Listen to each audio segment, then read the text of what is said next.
ಆಕಾಶವಾಣಿ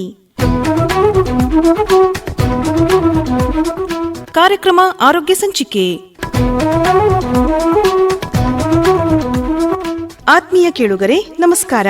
ಇಂದಿನ ಕಾರ್ಯಕ್ರಮದಲ್ಲಿ ಬೆನ್ನು ಹುರಿ ಹಾಗೂ ಸಂದು ನೋವುಗಳಿಗೆ ಆಯುರ್ವೇದ ಚಿಕಿತ್ಸೆ ಈ ಕುರಿತು ಡಾಕ್ಟರ್ ಪ್ರವೀಣ್ ಕುಲಕರ್ಣಿ ಅವರೊಂದಿಗೆ ಸಂದರ್ಶಕರು ಮಂಜುಳಾ ಪುರಾಣಿಕ್. ಕೇಳುಗರಿಗೆಲ್ಲ ನಮಸ್ಕಾರ. ಕೇಳುಗರೆ, ಮನುಷ್ಯನ ದೇಹಕ್ಕೆ ಬರುವಂತಹ ವ್ಯಾಧಿಗಳು ಹಲವಾರು.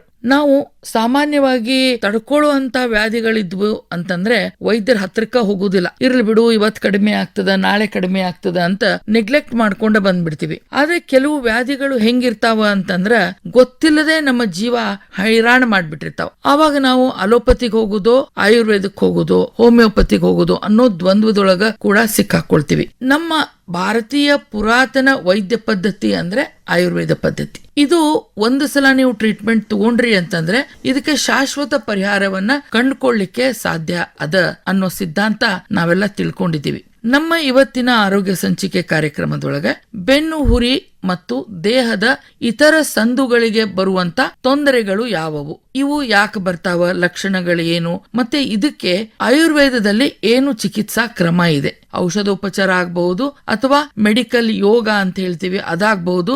ಬೇರೆ ಬೇರೆ ಯಾವ ರೀತಿಯಲ್ಲಿ ಚಿಕಿತ್ಸೆ ಲಭ್ಯ ಇದೆ ಅನ್ನೋ ವಿಷಯದ ಬಗ್ಗೆ ವಿವರವಾದ ಮಾಹಿತಿಯನ್ನ ಮಾಡಿಕೊಡೋದಕ್ಕೆ ಇವತ್ತು ನಮ್ಮ ಜೊತೆಗೆ ಆಯುರ್ವೇದ ತಜ್ಞರಾದ ಡಾಕ್ಟರ್ ಪ್ರವೀಣ್ ಕುಲಕರ್ಣಿ ಅವರಿದ್ದಾರೆ. ಡಾಕ್ಟರ್ ಪ್ರವೀಣ್ ಕುಲಕರ್ಣಿ ಅವರು ಈ ಆಯುರ್ವೇದ ಕ್ಷೇತ್ರದಲ್ಲಿ ಕಳೆದ 15 ವರ್ಷಗಳಿಂದ ಪ್ರಾಕ್ಟೀಸ್ ಮಾಡ್ತಾ ಬಂದಿದ್ದಾರೆ. ಸಾಕಷ್ಟು ಅನುಭವವನ್ನು ಕೂಡ ಹೊಂದಿದ್ದಾರೆ. ನಮಸ್ಕಾರ ಡಾಕ್ಟರ್ ಪ್ರವೀಣ್ ಕುಲಕರ್ಣಿ ಅವರು. ನಮಸ್ಕಾರ ಡಾಕ್ಟರ್, ಸಾಮಾನ್ಯವಾಗಿ ಮನುಷ್ಯನ ದೇಹದಲ್ಲಿ ಬಹಳ ಪ್ರಮುಖವಾದ ಅಂಗ ಅಂದ್ರೆ ಬೆನ್ನು ಹುರಿ. ನಮ್ಗೆ ಕೂಡ್ಲಿಕ್ಕಾಗ್ಲಿ, ಮಲಗ್ಲಿಕ್ಕಾಗ್ಲಿ, ಓಡಾಡ್ಲಿಕ್ಕಾಗ್ಲಿ, ಬಗ್ಲಿಕ್ಕೆ ಎಲ್ಲದಕ್ಕೂ ನಮ್ಮ ಬೆನ್ನು ಹುರಿ ಬಹಳ ಪ್ರಧಾನವಾದದ್ದು. ಈ ಬೆನ್ನು ಹುರಿಯ ಜೊತೆಗೆ ದೇಹದ ಇತರ ಸಂದುಗಳು, ಜಾಯಿಂಟ್ಸ್ ಅಂತ ಹೇಳ್ತೀವಿ, ಇವು ಎಷ್ಟೋ ಸಮಯದಲ್ಲಿ ನಮಗೆ ಬೀಳ್ಬೇಕಂತನೇ ಇಲ್ಲ, ಹಂಗಂಗೇನೆ ಜಾಯಿಂಟ್ಸ್ ಪೇನ್ ಕಾಣಿಸ್ಕೊಳ್ಳಿಕ್ ಶುರು ಆಗ್ತದೆ, ಬೆನ್ನು ಹುರಿ ಸಮಸ್ಯೆಗಳು ಕಾಣಿಸ್ಲಿಕ್ಕೆ ಶುರು ಆಗ್ತದೆ. ಯಾವ್ಯಾವ ಸಂದರ್ಭದಲ್ಲಿ ಈ ತರಹದ ನೋವುಗಳು ಮನುಷ್ಯನನ್ನ ಕಾಡ್ತದ ಅಂತ ಹೇಳ್ತೀರಿ? ಈಗ ಬೆನ್ನು ಹುರಿ ಅಂತಂದ್ರೆ, ಈಗ ನಾವು 2 ಕಾಲಿನ ಮನುಷ್ಯರು. ಮೊದಲಿಗೆ ನಾವು ಮಂಗಗಳಿಂದ ಮಾನವ ಅಂತ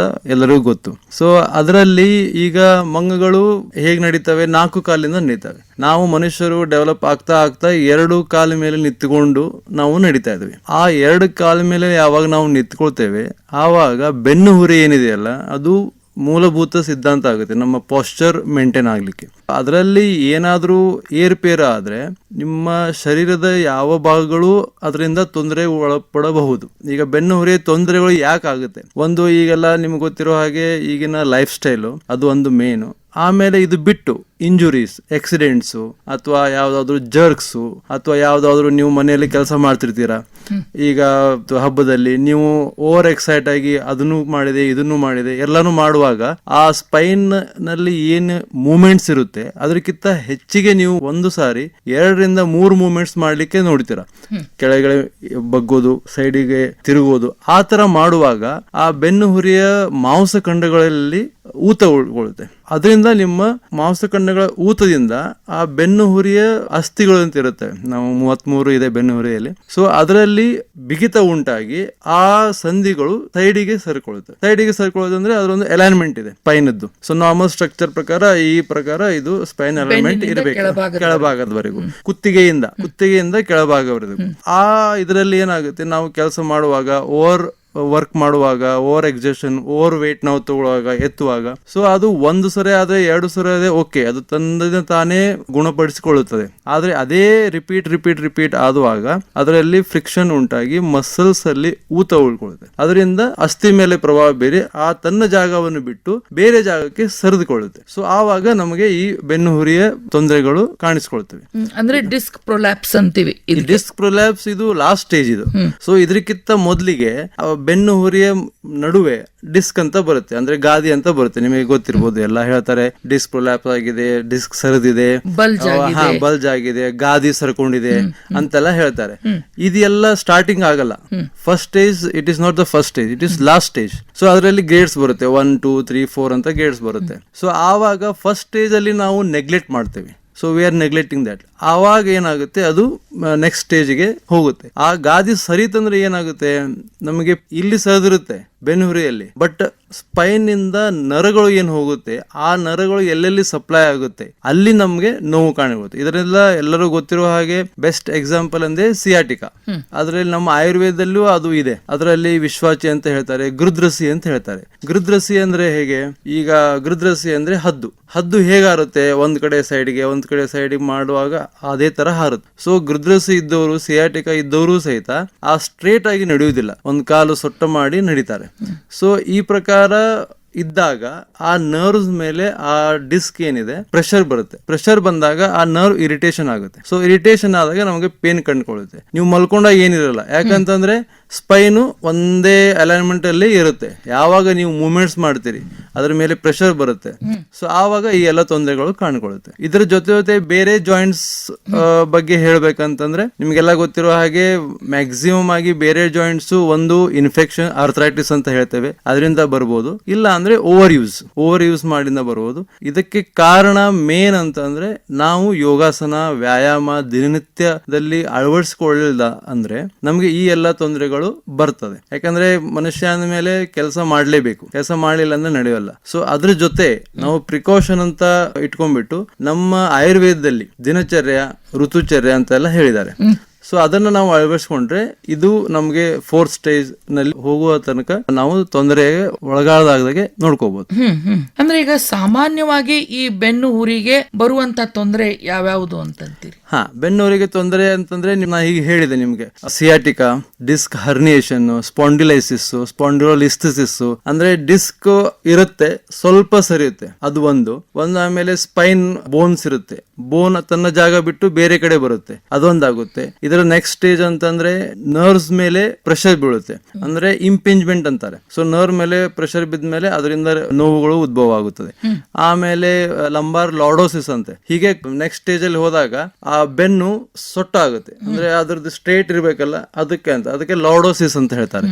ಲಿಸ್ಥಿಸಿಸ್ ಅಂತ ಹೇಳ್ತಾರೆ. ಲಿಸ್ಥಿಸಿಸ್ ಅಂದ್ರೆ ತನ್ನ ಜಾಗವನ್ನು ಬಿಟ್ಟು ಆ ಅಸ್ಥಿ, ಆದ್ರೆ ಬೋನು, ಬೆನ್ನು ಹುರಿಯ ಅಸ್ಥಿ ಏನಿರುತ್ತೆ ತನ್ನ ಜಾಗ ಬಿಟ್ಟು ಬೇರೆ ಜಾಗಕ್ಕೆ ಸರಿಯುತ್ತೆ.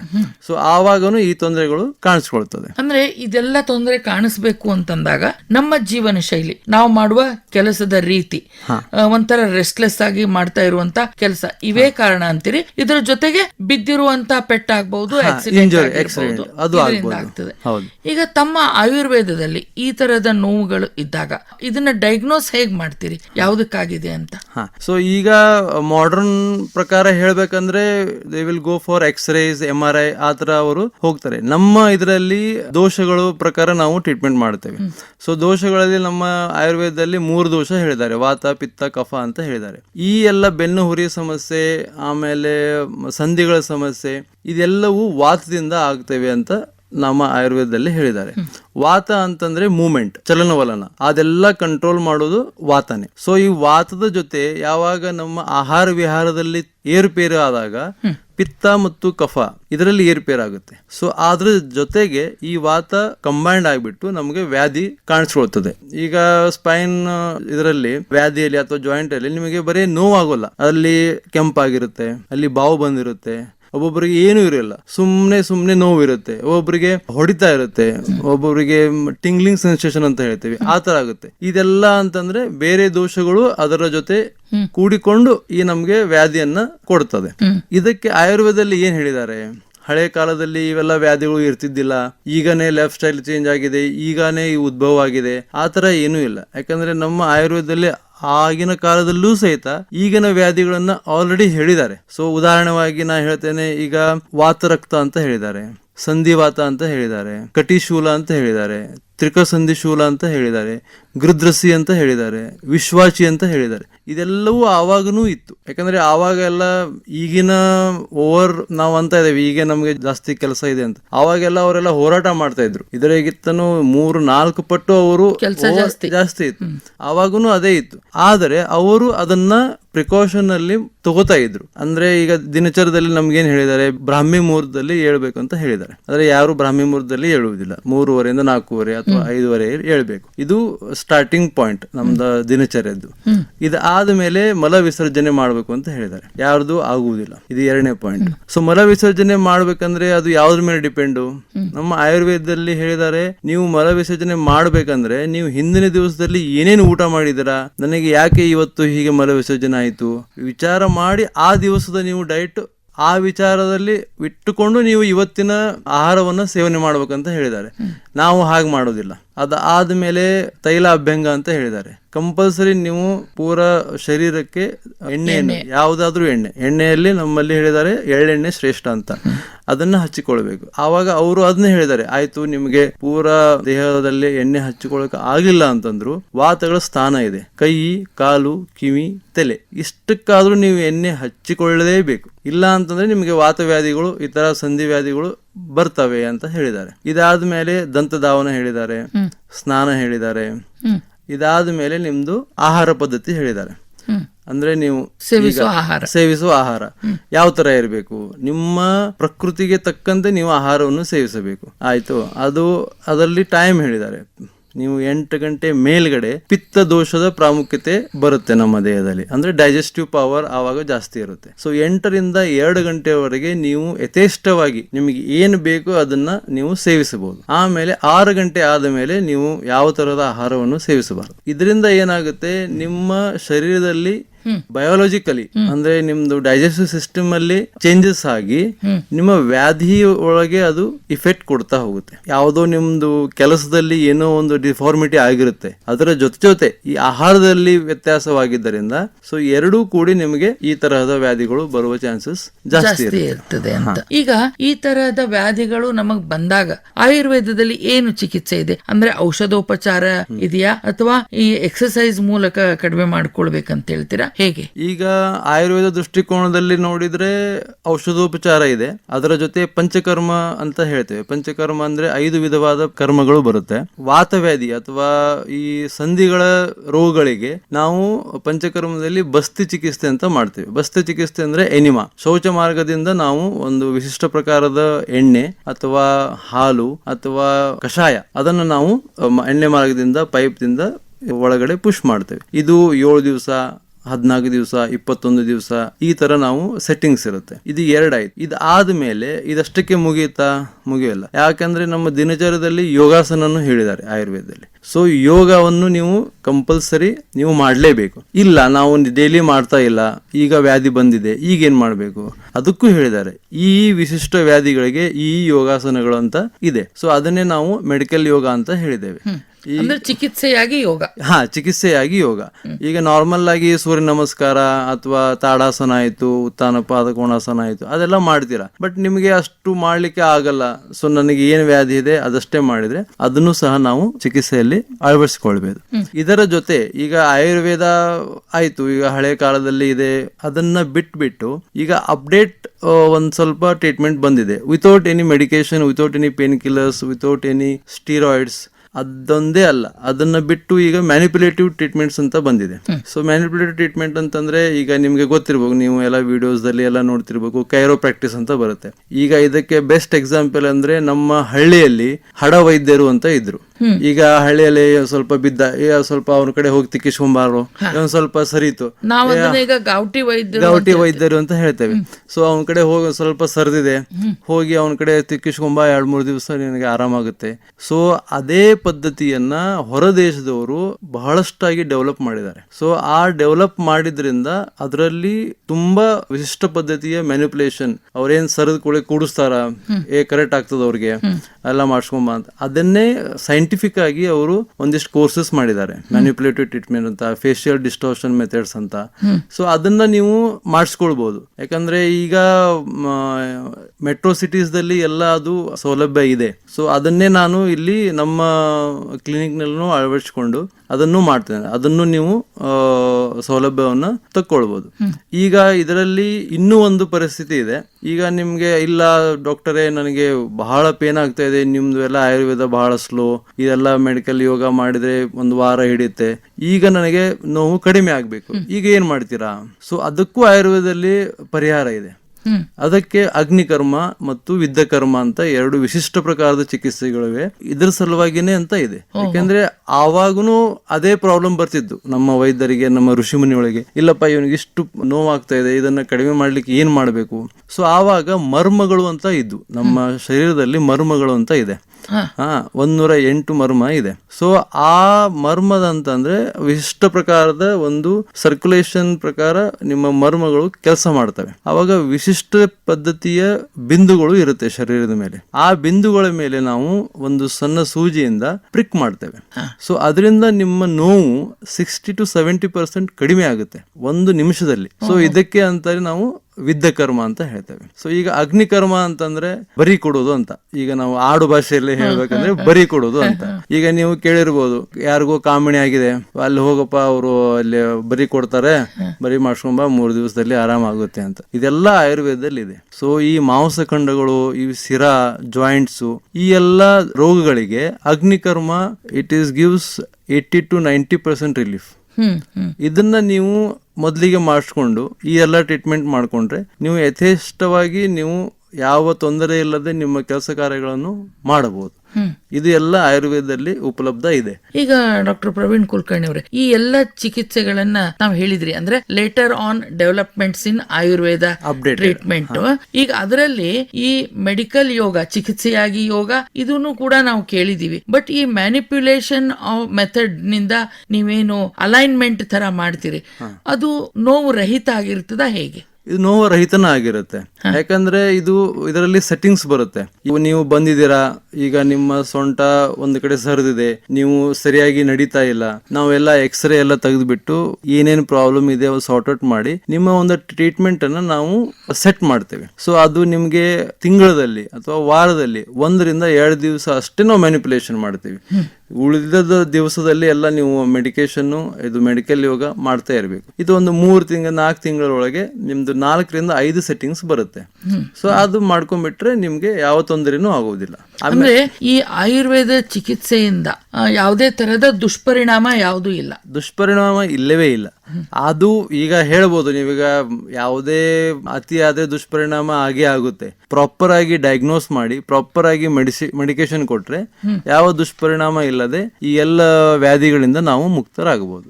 ಈಗ ಅಗ್ನಿಕರ್ಮ ಮತ್ತ ವಿದ್ಯಕರ್ಮ ಅಂತ ಹೇಳಿದ್ರಿ, ಇದು ಕೂಡ ಅಂದ್ರೆ ಈಗ ನಾವು ಗೌಟಿ ಭಾಷೆನಲ್ಲಿ ಗ್ರಾಮ್ಯ ಇದ್ರೊಳಗೆ ಬರೀ ಕೊಡುದು ಅಂದ್ರೆ ಇದರಿಂದ ಚರ್ಮಕ್ಕೆ ಯಾವ ಹಾನಿ ಆಗುದಿಲ್ಲ? ಯಾವ ಹಾನಿನೂ ಆಗುದಿಲ್ಲ ನಿಮಗೆ. ಈಗ ನಾವು ಅದರಲ್ಲಿ ವಿಶಿಷ್ಟ ಪ್ರಕಾರದ ಲೋಹಗಳಿಂದ ನಾವು ಅದನ್ನ ಮಾಡಿರ್ತೇವೆ. ಅದನ್ನ ಹೀಟ್ ಮಾಡಿಬಿಟ್ಟು ರೆಡ್ ಹಾಟ್ ಅಂತ ಹೇಳ್ತೇವೆ. ರೆಡ್ ಹಾಟ್ ಮಾಡಿ ಅದು ಪಂಚಲೋಹದಿಂದ ಮಾಡಿರುತ್ತೆ, ಬಂಗಾರದಿಂದ ಮಾಡಿರುತ್ತೆ, ಬೆಳ್ಳಿಯಿಂದ ಮಾಡಿರ್ತೇವೆ. ಆ ಒಂದು ಲೋಹ ಶಲಾಕ ಅಂತ ಹೇಳ್ತೇವೆ ನಾವು. ಸೊ ಅದರಿಂದ ನಾವು ಕೊಡ್ತೇವೆ. ತಾಮ್ರದಿಂದ ಮಾಡಿರ್ತೇವೆ. ಸೊ ಆ ಎಲ್ಲದರಿಂದ ನೀವು ಬರೆ ಕೊಟ್ರೆ ನಿಮ್ಗೆ ಯಾವ ಗಾಯನೂ ಆಗುವುದಿಲ್ಲ. ನೀವು ಒಂದು 5 to 10 seconds ಅಷ್ಟೇ ನಿಮ್ಗೆ ಒಂದ್ ಸ್ವಲ್ಪ ಬರೆ ಆದಾಗೆ ಆಗುತ್ತೆ, ನೋವಾಗುತ್ತೆ ಜಸ್ಟ್. ಅದಾದ್ಮೇಲೆ ನಿಮ್ಗೆ ಆ ನೋವು ಇರಲ್ಲ. ನಿಮ್ಗೆ ಮೊದ್ಲಿಗೆ ಈ ಎಲ್ಲ ಇದರಿಂದ ವ್ಯಾಧಿಯಿಂದ ಏನ್ ನೋವು ಇರುತ್ತೆ ಅದು ಇರೋಲ್ಲ. ಅಂದ್ರೆ ಇಷ್ಟೆಲ್ಲ ಒಂದು ಆಯುರ್ವೇದ ಕ್ಷೇತ್ರದಲ್ಲಿ ವೈದ್ಯಕೀಯವಾಗಿ ಬಹಳಷ್ಟು ಬದಲಾವಣೆ ಆಗಿದೆ. ಮತ್ತೆ ರೋಗಿಗೆ ಅನುಭವಿಸುವಂತ ಕಾಲ ಕಡಿಮೆ ಆಗ್ತದೆ, ಶೀಘ್ರ ಪರಿಹಾರ ಸಿಗ್ತದೆ ಅಂತ ನಾವು ಹೇಳ್ತೀವಿ. ಈಗ ಡಾಕ್ಟ್ರೆ, ಈ ತರಹದ ತೊಂದರೆಗಳಿಂದ ದೂರ ಇರಬೇಕು, prevention is better than cure ಅಂತೀವಿ.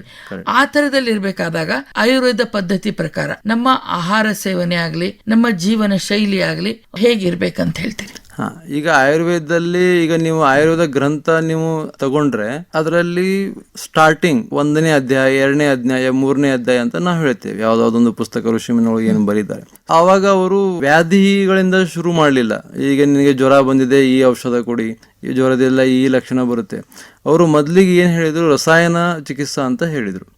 ರಸಾಯನ ಚಿಕಿತ್ಸಾ ಅಂತ ಹೇಳಿದ್ರು, ಆಮೇಲೆ ದಿನಚರ್ಯ ಹೇಳಿದ್ರು, ಆಮೇಲೆ ಋತುಚರ್ಯ ಹೇಳಿದ್ರು, ಆಮೇಲೆ ದೋಷಗಳ ಬಗ್ಗೆ ವಿಸ್ತೃತ ಮಾಹಿತಿ ಕೊಟ್ರು, ಆಮೇಲೆ ರೋಗಗಳು ಯಾವ ತರ ಕಾಣಿಕೊಳ್ಳುತ್ತೆ, ಲಕ್ಷಣಗಳೇನು ಅಂತ ಹೇಳಿ, ಕೊನೆಯದಾಗಿ ಅವರು ಏನ್ ಹೇಳಿದ್ರು, ಟ್ರೀಟ್ಮೆಂಟ್ ಹೇಳಿದ್ರು, ಚಿಕಿತ್ಸೆ ಹೇಳಿದ್ರು. ಇದರಲ್ಲಿ ರಸಾಯನ ಚಿಕಿತ್ಸೆ ನಾನು ಆಮೇಲೆ ಹೇಳ್ತೇನೆ. ಅದಕ್ಕಿಂತ ಮೊದಲಿಗೆ ದಿನಚರ್ಯ, ಋತುಚರ್ಯ ಅಂತ ನಿಮ್ಗೆ ಆವಾಗಲೇ ಹೇಳಿದೆ. ಈ ದಿನಚರ್ಯನ ನಾವು ಚಾಚು ತಪ್ಪದೆ ಯಾವ ತರ, ಈಗ ದಿನಚರ್ಯ ಅಂದ್ರೆ ನಿಮ್ಗೆ ಹಳೆ ಮಂದಿ ಹೇಳಿದಾಗೆ ಗೊತ್ತೇ ಆಗುತ್ತೆ. ಬೆಳಗ್ಗೆ ಜಲ್ದಿ ಹೇಳಪ್ಪ, ಎಲ್ಲ ಇದು ಮಾಡ್ಕೊಂಡು ಎಷ್ಟು ವ್ಯಾಯಾಮ ಮಾಡು, ಎಲ್ಲ ಚಲೋತ್ನೆ ವಾರಕ್ಕೆ ಒಂದ್ಸಲ ಆದ್ರೂ ಎಣ್ಣೆ ಹಚ್ಕೊಂಡು ಸ್ನಾನ ಮಾಡು. ಸಣ್ಣ ಹುಡುಗರಿಗೆ ನಾವು ಮಾಡ್ತೇವೆ, ಬಟ್ ದೊಡ್ಡವರ ಆದ್ಮೇಲೆ ಯಾರು ಮಾಡೋದಿಲ್ಲ. ಯಾಕೆ? ನಮ್ಮ ರುಟೀನಲ್ಲಿ ನಾವು ಅದಕ್ಕೆ ಇಂಪಾರ್ಟೆನ್ಸ್ ಕೊಡ್ತಾ ಇಲ್ಲ. ಆ ರುಟೀನಲ್ಲಿ ಇಂಪಾರ್ಟೆನ್ಸ್ ಕೊಡ್ಲಾರ್ದಕ್ಕೆ ನಾವು ಅರೌಂಡ್ 40 ಇಯರ್ಸ್ ಆದಮೇಲೆ we are suffering from that diseases. ಸಣ್ಣವರಾದಾಗ ನೀವು ಅದಕ್ಕಿಂತ ಎಕ್ಸ್ಟ್ರಾ ವರ್ಕ್ ಮಾಡ್ತಾ ಇರ್ತೀರ, ಆಟ ಆಡ್ತಾರೆ, ಏನೂ ಆಗುವುದಿಲ್ಲ. ಯಾಕಂದರೆ ಆ ಥರ ನಾವು ಕಾಂಪೆನ್ಸೇಟ್ ಆಗಿ ಆಹಾರ ತಗೋತಾ ಇರ್ತೇವೆ ಟೈಮ್ ಟು ಟೈಮು. ಇದೆಲ್ಲ ಎಣ್ಣೆ ಸ್ನಾನ ಮಾಡ್ತಾ ಇರ್ತಾರೆ ಹಳೆ ಮಂದಿ. ಬಟ್ ಈಗಿನ ಮಂದಿ ಅದು ಯಾರು ಮಾಡ್ತಾ ಇಲ್ಲ. ಇದು ಬೆಳಗ್ಗೆ ಏಳುವುದು 8 ರಿಂದ 6 ಗಂಟೆ ಒಳಗನೆ ಆಹಾರವನ್ನು ಸೇವನೆ ಮಾಡೋದು. ಇದು ನಾನು ಕಾಮನ್ ಆಗಿ ಹೇಳ್ತಾನೆ, ವಿಶಿಷ್ಟವಾಗಿ ಎಲ್ಲದರಲ್ಲಿ ಹೇಳ್ತಾ ಹೋಗ್ತಾ ಇಲ್ಲ. ಇದಿಷ್ಟು ಮಾಡಿದ್ರು ನೀವು 50% you can reduce the pain and diseases. 50% ನೀವು ಕಡಿಮೆ ಮಾಡಬಹುದು ಇದು ಒಂದೇ ಮಾಡಿದ್ರೆ. ಏನು, ಬೆಳಗ್ಗೆ ಏಳುವುದು ಎಣ್ಣೆ ಶರೀರಕ್ಕೆ, ಬೆಳಗ್ಗೆ 8:30 ಆದ್ಮೇಲೆ, ಆಮೇಲೆ ಸಂಜೆ 6ರೊಳಗೆ 2 ಸಲ ಊಟವನ್ನು ಮಾಡುವುದು, ಆಮೇಲೆ ರಾತ್ರಿ ಬೇಗ ಮಲಗುವುದು. ಹೊರಗಡೆದ್ದು ಅದಕ್ಕೆಲ್ಲರಿಗೂ ಗೊತ್ತೇ ಇದೆ, ಜಂಕ್ ಫುಡ್ ಅದು ಇದೆಲ್ಲ ಅದನ್ನ ತಗೊಳ್ಳಲೇ ಇರೋದು, ಮನೆಯಲ್ಲೇ ಊಟ ಮಾಡೋದು. ಇದರ ಜೊತೆ ಅಳಿವು ಅಂತ ಬರುತ್ತೆ. ಅಳಿವುಗಳು ನಮ್ಮ ಮೊದ್ಲಿಗೆ ಎಲ್ಲ ಮಾಡ್ತಿದ್ರು, ಡಿಂಕ್ ಲಾಡು ಅಂತ ಹೇಳ್ತಿದ್ವಿ. ಈ ಬಾಣಂತಿರಿಗೆ ನಾವು ಕೇರ್ ಬೀಜ ಅದ್ರದ್ದೆಲ್ಲ ಉಂಡೆ ಮಾಡ್ತಾ ಇದ್ವಿ, ಅದನ್ನ ಸೇವನೆ ಮಾಡೋದು. ಡ್ರೈ ಫ್ರೂಟ್ಸ್ ಬರುತ್ತೆ, ಈಗ ಕರಿ ದ್ರಾಕ್ಷಿ ಅಂತ ಬರುತ್ತೆ, ಅಂಜೀರ್ ಅಂತ ಬರುತ್ತೆ, ಮನುಕ ಅಂತ ಬರುತ್ತೆ, ಆಮೇಲೆ ಡೇಟ್ಸ್ ಅಂತ ಬರುತ್ತೆ. ಇವೆಲ್ಲ ಊಟದಲ್ಲಿ ಅಳವಡಿಸಿಕೊಳ್ಬೇಕು. ಈ ಅಳಿವು ಆಮೇಲೆ ಡಿಂಕಲಾಡು ಅಂತ ಏನು ಹೇಳ್ತೀವಿ ನಾವು, ಅದನ್ನ ವಾರದಲ್ಲಿ ಒಂದು 3 ರಿಂದ 4 ಸಲ ಆದ್ರೂ ಸೇವಿಸಲೇಬೇಕು. ಇದು ನಿಮಗೆ ಅಸ್ಥಿ, ಬೋನ್ಸು, ಜಾಯಿಂಟ್ಸ್ ಅನ್ನ ಗಟ್ಟಿ ಮಾಡ್ಲಿಕ್ಕೆ ಇದು ಬಹಳ ಸಹಾಯ ಮಾಡುತ್ತೆ. ಆಮೇಲೆ ರಾತ್ರಿ ಬೇಗ ಮಲಗಿಕೊಳ್ಳೋದು. ಇದಿಷ್ಟು ಮಾಡಿದ್ರೆ ನಿಮಗೆ 50% ರಿಡ್ಯೂಸ್ ಆಗುತ್ತೆ ಎಲ್ಲ ವ್ಯಾಧಿಗಳಲ್ಲೂ ನಿಮಗೆ ಇದು. ಆಮೇಲೆ ಯೋಗಾಸನ ಅಂದ್ರೆ ಅದು ನೀವು ಆಸ್ ಪರ್ ಮೆಡಿಕಲ್ ಯೋಗ ಮಾಡಿ ಅಥವಾ ನಾರ್ಮಲ್ ಯೋಗ ಮಾಡಿ.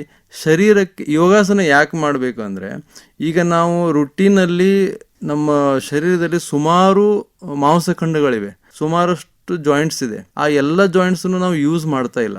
ಈ ಯೋಗಾಸನ ಮಾಡೋದ್ರಿಂದ ಶರೀರದ ಎಲ್ಲ ಮಾಂಸಖಂಡಗಳನ್ನು ನಾವು ಚಲನವಲನಗಳಿಗೆ ಒಳಪಡಿಸ್ತೇವೆ.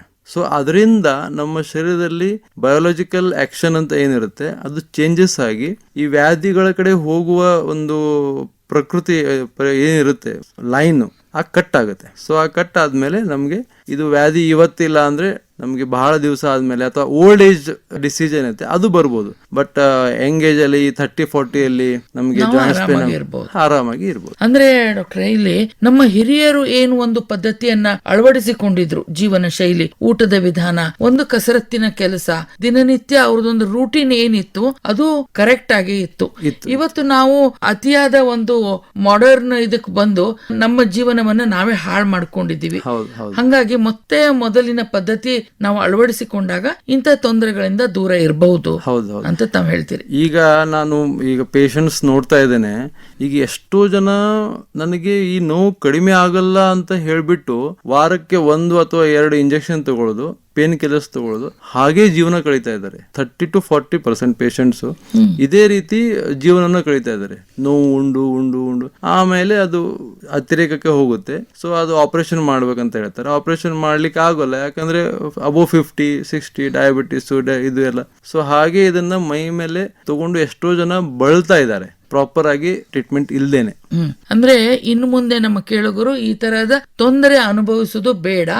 ನೋವುಗಳಿದ್ರೆ ಅದಕ್ಕೆ ಖಂಡಿತ ಪರಿಹಾರ ಇದೆ. ಆಯುರ್ವೇದ ತಜ್ಞರನ್ನ ಭೇಟಿಯಾದಾಗ ಇಂತ ಒಂದು ಸಲಹೆ ಸೂಚನೆಗಳು ಅವರಿಗೆ ಯಾವುದು ಸೂಟ್ ಆಗ್ತದೆ ಅದರ ಬಗ್ಗೆ ಮಾಹಿತಿ ಮಾರ್ಗದರ್ಶನ ಸಿಗ್ತದೆ ಅಂತ ತಾವು ಹೇಳ್ತೀರಿ ಪ್ರವೀಣ್ ಕುಲಕರ್ಣಿ ಅವರೇ. ಖಂಡಿತವಾಗಿ ಬಹಳ ವಿವರವಾದ ಮಾಹಿತಿಯನ್ನ ನಮ್ಮ ಕೇಳುಗರಿಗೆ ತಾವು ನೀಡಿದ್ದೀರಿ. ಧನ್ಯವಾದಗಳು. ನಮಸ್ಕಾರ. ನಮಸ್ಕಾರ.